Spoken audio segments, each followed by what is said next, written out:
পৌষ মাসে বাড়ির কুকুর বেড়ালকে বাড়ি থেকে কেউ বের করে না, আর অমন লক্ষ্মীমন্ত বউটিকে বাড়ি থেকে বের করে দিলে। ওপাড়ার সুধার মা হঠাৎ বিকেলে বেড়াতে এসে মাধবীকে কথা বলল। হাসতে হাসতেই বলল। মাধবীর বুকের ভেতরটা ধক করে উঠল। সুধার মায়ের বাঁকা হাসি হৃদয় কাঁপিয়ে দিয়ে গেল তার। মেয়েটা আজ 1 সপ্তাহ হলো বাড়ি ছেড়ে গেছে। না কোনো ফোন, না কোনো যোগাযোগ। অন্য মনে মাধবী বলল, না না, অমন মেয়েকে কেউ কি তাড়ায় সুধার মা? ও এমনি বেড়াতে গেছে, এই তো ফিরে আসার সময় হলো প্রায়। কি জানি বাবা, লোকে বলাবলি করছিল সে নাকি চিৎকার করে বলে গেছে আর ফিরবে না। সবাই নাকি শুনেছে। সবাই শুনেছে? না না, শুনেছে ওই কাজের মেয়ে কুসুম, আর ঢিঢি করছে সেই। মুখে বলল, তুমি এত ভেবো না সুধার মা, আলো ঠিক ফিরে আসবে। আলো মাধবীর একমাত্র পুত্র সুরজের স্ত্রী। মাধবীর যখন বয়স 16, কোল জুড়ে এসেছিল সুরজ। মাধবীর মা বাবা কেউই ছিল না, তাই মামা মামি মাত্র 14তেই তার বিয়ে দিয়ে ঝাড়া হাত পা হয়েছিল। সুরজ যখন মাত্র 5, সুরজের বাবা একটা দুর্ঘটনায় চলে গেল অস্তাচলে। মাধবীর তখন চোখে অন্ধকার। স্বামীর মৃত্যুতে শোক করবে না ছেলে মানুষ করার কথা চিন্তা করবে, কেউ এগিয়ে আসেনি পাশে। স্বামীর চাকরির সামান্য পেনশন, ঠোঙা তৈরি, বড়ি তৈরি, এসব করে করে সন্তান মানুষ করেছে সে। তারপর সুরজ বড় হয়েছে, পড়াশোনা শেষ করেই চাকরিও পেয়েছে। মাধবী বলেছে, আর একা থাকতে পারছি না, বিয়ে কর। সুরজ প্রথমে রাজি না থাকলেও পছন্দের বান্ধবী আলোকে বিয়ে করেছে মাত্র 25 বছর বয়সে। সংসারে শুধুই সুখ, শাশুড়ি বৌমা মিলে মিশে আনন্দে থাকে। সুরজ সকালে উঠে অফিসে যায়, সন্ধ্যায় ফেরে। কোনোদিন তেলে ভাজা, কোনোদিন বিরিয়ানি, সপ্তাহে একটা আউটিং, সিনেমা, ফুচকা, বেশ চলছিল। হঠাৎ করে কি যে হলো, আলোর মাথায় ভূত চাপল।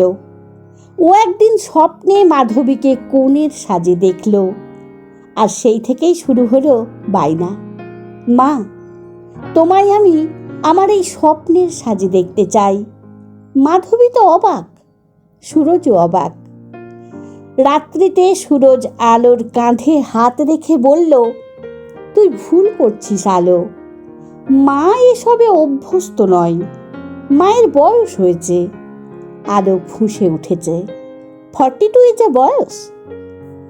সুরজ ভুরু কুঞ্চিত করে বলেছে, দেখ, সমাজ বলে একটা কথা আছে, আমরা কিন্তু শহরে থাকি না, তুই এই সমাজ নিয়েই থাক। আলো গলা উঁচু করেছে। সুরজ চুপ করেছে। আলো জেদ ধরেই রেখেছে।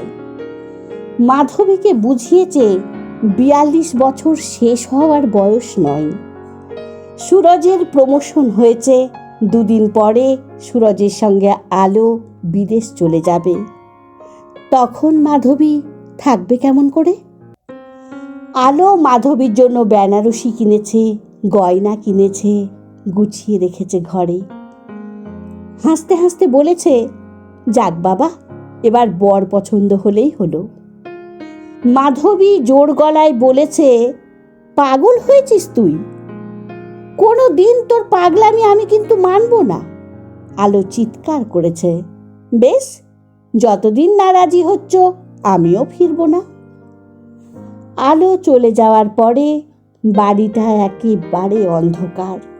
কুসুম আসে, এদিক সেদিক থেকে কথা বের করার চেষ্টা করে, পাড়ায় পাড়ায় নানান রকম গল্প বলে বেড়ায়। সুধার মা, হাবুর মা, রানুর মা এসে ঠাট্টা তামাশা করে যায়। মাধবীর খুব মন খারাপ হয় মেয়েটার জন্য, নিজেই ফোন করে। ফোনেও সেই এক কথা, যাকে দেখেছি মা, তুমি একবার তার সাথে জাস্ট দেখা করো। যদি ভালো না লাগে, কথা দিচ্ছি আর কখনো বলবো না। মাধবী ভাবে, বেশ, এইটুকু কথা রাখাই যায়। দেখা করে শেষে বলে দিলেই হবে পছন্দ নয়। দিন স্থির হয়, স্থান স্থির হয়। মাধবী সাজে না, এমনি একটা শাড়িতে গিয়ে পৌঁছায় পার্কে। সামনে কিছু বাচ্চা খেলছে। আলো মাধবীকে সেই মানুষটার কাছে রেখে দূরে চলে আসে। মাধবী ভদ্রলোকের পাশে চুপ করে বসে। ভদ্রলোকও চুপ করে বসে থাকে। অনেকক্ষণ পরে মাধবী বিরক্ত হয়ে নীরবতা ভাঙে। শুনেছি পুরুষ মানুষের যতই বয়স হোক, বউ খোঁজে অল্প বয়সী। আপনি কেন এই বৃদ্ধাকে দেখতে চেয়েছেন? ভদ্রলোক চমকে উঠলেন। আপনি এসেছেন? দেখুন, আলোটা এমন পাগল, কতদিন ধরে যে বলে যাচ্ছে আমাকে। তা আপনি আমাকে দেখতে পাননি? মাধবী বিস্মিত। আমি তো দেখতে পাই না, তবে শুনতে পাই। আপনি এসেছেন, আপনার গন্ধ পাওয়া উচিত ছিল, কিন্তু কি আশ্চর্য, পাইনি। বাঁশি বাজান? মাধবী ভদ্রলোকের হাতে ধরা বাঁশির দিকে তাকিয়ে বলল। ভদ্রলোক মাথা নিচু করে বললেন, একটু একটু। আর কি করেন? মাধবী প্রশ্ন করে। ছবি আঁকি, মনের মধ্যে কল্পনা ঢেলে আলো আঁকি। আলো আপনার কে হয়? মাধবীর প্রশ্নে ভদ্রলোক হাসেন। রক্তের সম্পর্ক নেই কোনো, তবে ও আমায় বাবা বলে ডাকে। আলো দূর থেকে দেখে। বিকেল পেরিয়ে সন্ধে হয়ে গেল। বাচ্চারা খেলছিল, একে একে বাড়ি ফিরে গেল। মাধবী আর জীবনবাবুর গল্প শেষ হচ্ছে না। বাড়ি ফিরে এলো মাধবী। আলোর শর্ত একটাই, হয় তুমি বিয়েতে মত দাও, নইলে আমায় ভুলে যাও। সুরজ ফোন করলো। ভাবলাম, তোর কথাই ঠিক। আমাদের এইটুকুই জীবন। শুধু শুধু লোকের কথাকে গুরুত্ব দিতেই আমরা নিজের জীবন শেষ করে ফেলি। শেষে এসে তো শুধুই ধোঁয়া। সত্যি রে, মা আমার কিছুই পায়নি। আলো হাসল। সুরজ বলল, তোকে পেয়ে আমি ধন্য। আলো বলল, আরেকটু অপেক্ষা কর শুধু। মাধবী আলোকে কিছু বলতে পারে না। জীবনবাবু মাধবীকে ফোন করেন, বাঁশি শোনান, কবিতা শোনান। গাছ, ফুল, মেঘ, বৃষ্টি, পাখির গল্প বলেন দুজনে।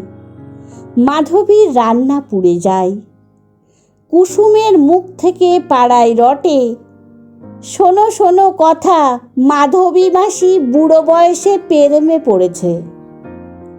আলো দিন গুনে। সেই ছোট্ট থেকে জীবন কাকুকে দেখে আসছে। বাবার বন্ধু তার। কি যে ভালো মানুষ। চোখে দৃষ্টি না থাকলেও মনের সৃষ্টি অনেক। কবিতা, গল্প, ছবি, বাঁশি এইসব নিয়ে থাকতে থাকতে বিয়েই করলেন না জীবনে। আলো তাকে অনেক দিন ধরে অনেক রকমভাবে বুঝিয়ে তবে এখন এই 55তে বিয়ের জন্য রাজি করিয়েছে। উনি বলেছেন, অন্ধ ভেবে দয়া নয়, যদি কেউ ভালোবেসে রাজি হয় তবেই তিনি বিয়ে করবেন। পৌষ মাসে বাড়িতে নতুন বউ নেই। মাধবীর চোখে জল। সত্যি তো, ওই মেয়েটার জন্যই তো তার এমন এক ভালো মানুষকে পাওয়া হলো। জীবনবাবু চোখে দেখেন না, কিন্তু মন দিয়ে দেখেন। মাধবী এখন সাজে, ঠোঁটে লিপস্টিক, চোখে কাজল, কপালে টিপ। সুরজ বলে, মাগো, কি ভালো লাগছে তোমাকে দেখতে। জীবনে আলো শুধু ভরে নাও মা, মুঠো মুঠো করে। লোকের কথা শুনো না, একটুও কেঁদো না। লোক আর কান্না দুটোই বাদ দাও, আনন্দ, শুধুই আনন্দ। মাধবী নিজেই গেল আলোকে আনতে। আলো বলল, তুমি হ্যাঁ না বললে আমি কিছুতেই যাব না। মাধবী মাথা নিচু করল, ফিস ফিস করে বলল, পৌষ মাসটা কাটুক তবে। কলমে সুজান মিঠি, কণ্ঠে সোনালী।